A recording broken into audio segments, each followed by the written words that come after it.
Good. It's up enough speed. Increases at 9.5 seconds. First, it's like, I said it's so ugly. You stay and see it.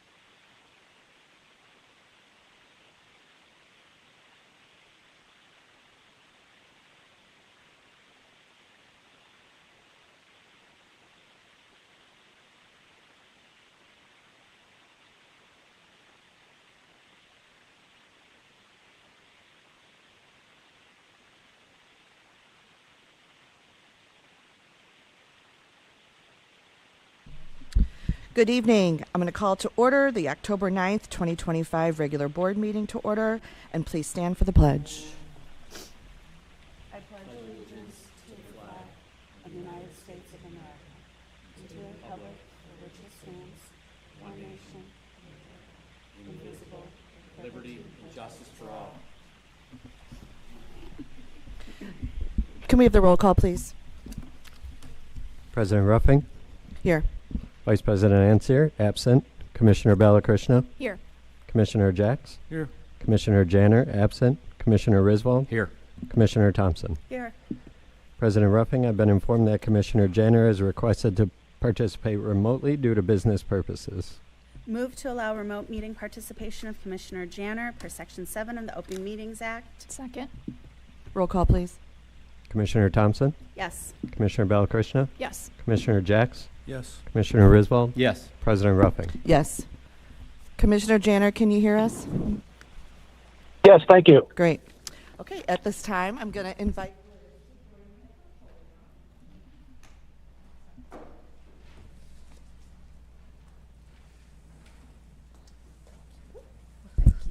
All right. So I am pleased to have the opportunity this evening to celebrate a good longtime friend of the Naperville Park District, Executive Director of NCTV 17, Liz Spencer. After 23 years of shaping the local media landscape in Naperville, Liz is leaving NCTV at the end of the year. During her tenure, she helped grow NCTV 17 exponentially to become a leading voice in community-based news in a city of engaged residents that rely on trusted, hyper-local news sources. As a master storyteller, Liz found and featured the interesting angles while also maintaining the integrity of broader news stories and their impacts on the community. While Naperville Park District has relationships with several local and regional media outlets, NCTV covers the Park District regularly to inform residents regarding a wide range of stories, from Park District events and board meetings to program highlights and facility open houses. Thanks to Liz's leadership, the Park District has enjoyed a wonderful relationship with NCTV 17, helping further amplify our mission to promote healthy lives, healthy minds, and a healthy community. Your impact on Naperville will be felt long after your departure, and we wish you luck in your next chapter. And so tonight we'd like to recognize you with a certificate of our appreciation, which reads, the Naperville Park District Board of Commissioners, Executive Director, and staff are pleased to recognize Liz Spencer of NCTV 17 for her partnership, commitment, and expertise in telling community stories for over 2 decades. Thank you. Congratulations. Thank you. Of course. Yes, we have these too, but Oh would my you like to say a few words Just first? a quick Would you want me few to words. hold it? So thank I'll you. be your Thank you. It is an honor and a privilege to be the leader of NCTV 17 and to have been a great partner to the Naperville Park District. These are the kinds of stories I love to tell. When we thought about news and what NCTV means to the community, the Park District is instantly to mind. You are the group that helps keep us well and fit and healthy and out in the outdoors. So it is an easy partnership for us and one that we treasure. And I need to say this, I didn't do this alone. I have a bunch of employees former employees and current employees who agreed to go on this wacky, wonderful adventure with me for the last 2 decades that we call NCTV 17. It has just been a fabulous journey. I've loved every minute of it. When people ask me, what is it that you love? It's the variety. And variety comes with the Naperville Park District stories. It comes with everybody's story. So again, thank you from the bottom of my heart for this recognition. Thank you to staff. I will, dearly cherish all the work we've done together. And I also want to remind you, I'm staying in Naperville and we can all still be friends. So thank you so much.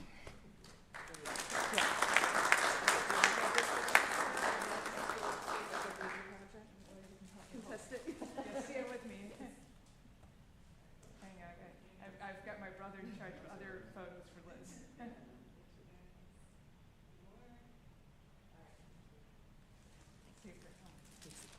Thank you. Thank you. Thank you. Thank you so much. Appreciate it. Thank you. Take up the mic system, Liz. I have interested in the mic system. I did notice all the text. Thank you. Thank you. Thank you, Sam.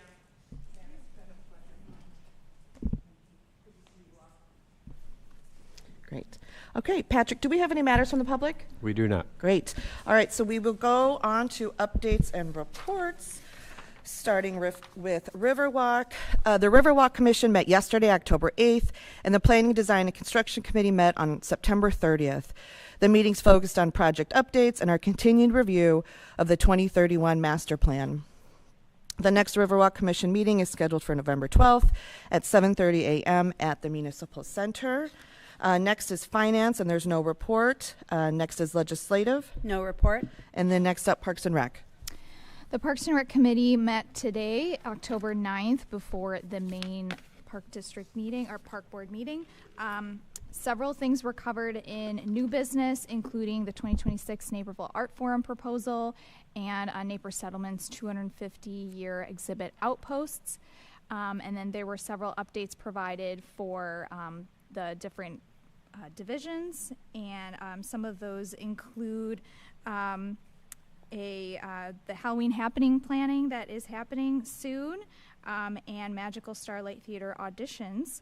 And then we have an increase this year in golf rounds due to the good weather that's been happening. So we have exceeded last year's rounds, I believe, by 8%.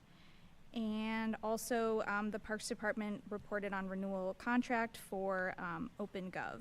So those are some of the highlights that I wanted to go over. Yeah. Thank you so much. Okay, next up, President's Report. Excuse me. Last week, the Park District celebrated the dedication of 4 new murals at the Rothermill Skate Facility, a project that adds color and beauty to the Centennial Beach area.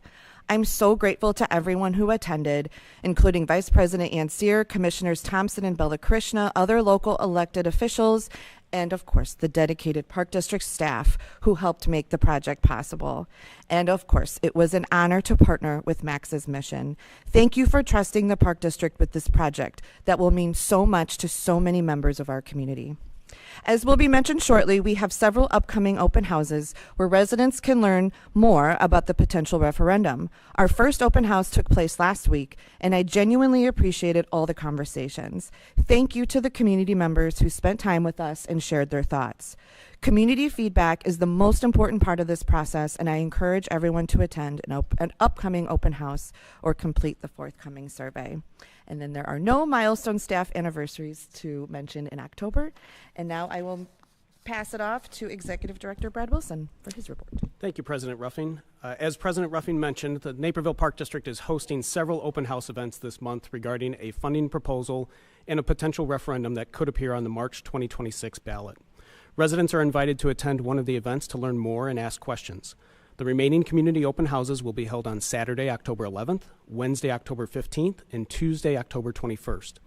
Later this fall, the Park District will send a survey to all Naperville households to gather feedback from residents on the proposed projects and potential referendum. We encourage residents to complete the survey to assist us with further understanding community thoughts and interests on the proposal. For more information, visit napervilleparks.org/referendum proposal. Celebrate Halloween with the Park District at the annual Halloween Happening event on Sunday, October 26th from 1 to 4 p.m. at the Riverwalk Grand Pavilion. This free event, presented by Woody Buick GMC, is designed for families with children ages 10 and younger. The event features games and activities, and kids can have fun showing off their costumes and collecting candy and prizes. And while it seems a little early to be thinking about the upcoming holidays, we do need to plan ahead for Santa's Naperville Workshop and Santa's Hotline. Registration for both opportunities begins Tuesday, October 21st at noon, so please mark your calendars. Both Santa's Hotline and Santa's Workshop are great ways to celebrate a little magic for your kids during the holiday season. And then finally, the Naperville Healing Field of Honor is returning to Rotary Hill for the first time since 2019. From November 7th through the 12th, hundreds of American flags will adorn Rotary Hill, creating an amazing sight to behold. In addition, a replica of the Vietnam Memorial Wall will be part of the Healing Field of Honor display. The Healing Field of Honor is free to attend, and everyone is encouraged to experience this tribute to our military veterans and active duty members and their families. During the multi-day event, the playing of taps is scheduled to occur at 5 p.m. daily. Additionally, an opening ceremony will take place at 5 p.m. on Thursday, November 6th, and a Veterans Day observance will be held at 11 a.m. on Tuesday, November 11th. To purchase a flag, visit Operation Support Our Troops or OSATAmerica.org. All proceeds will benefit Operation Support Our Troops America. Additional information on our programs, events, and facilities, and other Naperville Park District news can be found on our website at napervilleparks.org. Thank you. Thank you. Next up is Treasurer's Report. Move to approve the August 2025 Treasurer's Report. Second. Roll call, please. Commissioner Thompson, Yes. Commissioner Balakrishna, Yes. Commissioner Jacks, Yes. Commissioner Janner, Yes. Commissioner Riswald, Yes. President Ruffin. Yes. All right. Can you please read the consent agenda for us? Item 6.1, approve September 2025 disbursements in the amount of $2,590,645.21. 6.2, approve September 2025 FinTech disbursements in the amount of $9,289.21. 6.3, approve September 2025 customer refunds in the amount of $1,421. 6.4, approve September 25th, 2025 regular meeting minutes. 6.5, approve September 25, 2025 executive session closed meeting minutes. 6.6, approve renewal of 2026 mowing services contracts with Mark 1 Landscape Incorporated at an estimated cost of $24,631.91 for the North Region contract, $43,772.40 for the Central Region contract, and $47,196 for the South Region contract. 6.7, approve the 2026 annual Parks and Golf Tree Trimming Tree Removal Project to Groundskeeper Landscape Care LLC in the amount of $80,627.50. 6.8, approve the 2026 Recycling Dumpster Services Contract with Groot Industries Incorporated at an estimated value of $52,351. 6.9, approve FM Live Fuel Management System Implementation Contract with Interstate Pump and Tank in the amount of $39,975.25.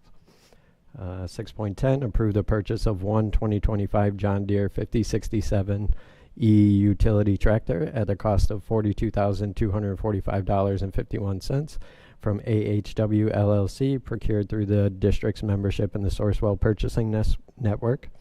6.11, approve the purchase of one 2025 Toro Workman UTX utility vehicle in the amount of $33,786 from Rangers Incorporated through the district's membership in the Sourcewell Purchasing Network.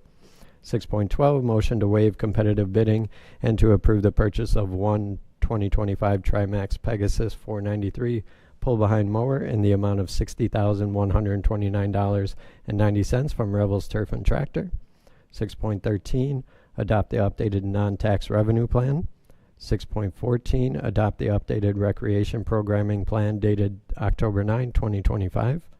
6.15, approve the revised fees and charges policy manual dated October 2025. 6.16, approve financial policy FN02, purchasing and bidding policy updating the bidding threshold for supplies and materials to $60,000. 6.17, approve resolution 25-07, approving Further revision to the 1992 Americans with Disabilities Act Transition Plan for the Naperville Park District. 6.18, approve ordinance 1077 declaring the property as outlined in Exhibit A as surplus property. 6.19, approve ordinance 1079, addendum number 9 to that commercial lease for 2244 West 95th Street, Naperville, Illinois, approved by ordinance 789. Thank you so much. Should any items be removed from the consent agenda and considered separately? Seeing none? 6.16. Sorry. 6.16. Thanks, Rich.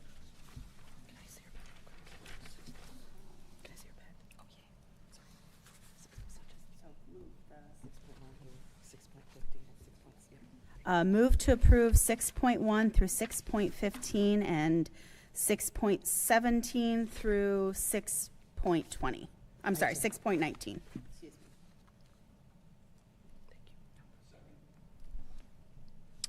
Roll call. Commissioner Thompson, Yes.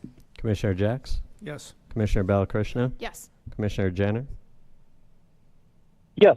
Commissioner Riswald, Yes. President Ruffing. Yes.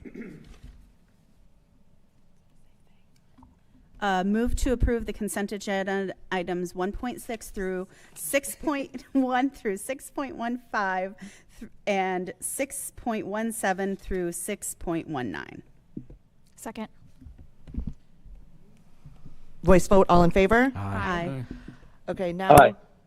we need a motion for 6.16 and then discuss, correct? Yep. Move to accept. Move to accept motion item 6.16. Second. So now we can discuss, correct? Right. Okay. Go ahead, Commissioner Janner. Yeah, I just want to have a brief discussion on this. I mean, in theory, it makes sense because of the inflation that we've all experienced over the last 5 years. But my question for the board here is, you know, is the jump to 60,000 too big? I mean, it's obviously way above what inflation, you know, has cost us over the last 5 years. And you know, I know myself, if I buy something under 60,000, or if I buy a car, or I buy a deck or a patio for my home or something like that, I'm always getting at least a couple bids. And I think my neighbors, and I think most of us do that. I think most residents do that. And, you know, just in the interest of, and I completely trust our staff to make good decisions. That's not what it's at issue. But I just wanted to see if anyone else on the board would have an appetite for just lowering not all the way up to 60,000, but a lesser amount above what it is now, but just a lesser amount, just to be consistent with what I think most of us do with our own purchases under $60,000. Attorney, yeah, please. Well, the 60,000 is only for commodities. It's not for anything that requires labor of any kind. And the state statute was amended, the park code was amended to make it 60,000 for commodities, in part because of the testimony before the legislature was some of the hardest to get commodities, some of which were purchased this evening, like mowers, are in that if you can get them, you sometimes need to act within 24 hours, and with a competitive bidding requirement, that's impossible. So the attempt on the 60,000 for commodities was to give you the flexibility to acquire the things that supply chain issues have created. To Commissioner Janner's point, that's why they didn't increase the limit for work, that they want people who provide those kinds of services, labor, construction, that kind of thing, to get more competitive proposals and actual competitive bidding through the process. But when it comes to straight commodities, at least the reasoning at the state legislature was, we recognize supply chain issues and we're going to make it easier for you to get those things without having to go through the month-long, at a minimum, process of doing competitive bidding. And President Ruffin, if I could just add to that, within the Park District's financial policies, those items would still be subject to soliciting quotes. So we would be soliciting 3 quotes for those items as part of the financial policies that are in place. It just would not be going through the competitive bid process that, as Attorney Price mentioned, can be a fairly lengthy process to go through. So we'd be getting 3 quotes on those items, either regardless of the policy. No, based on our internal practices.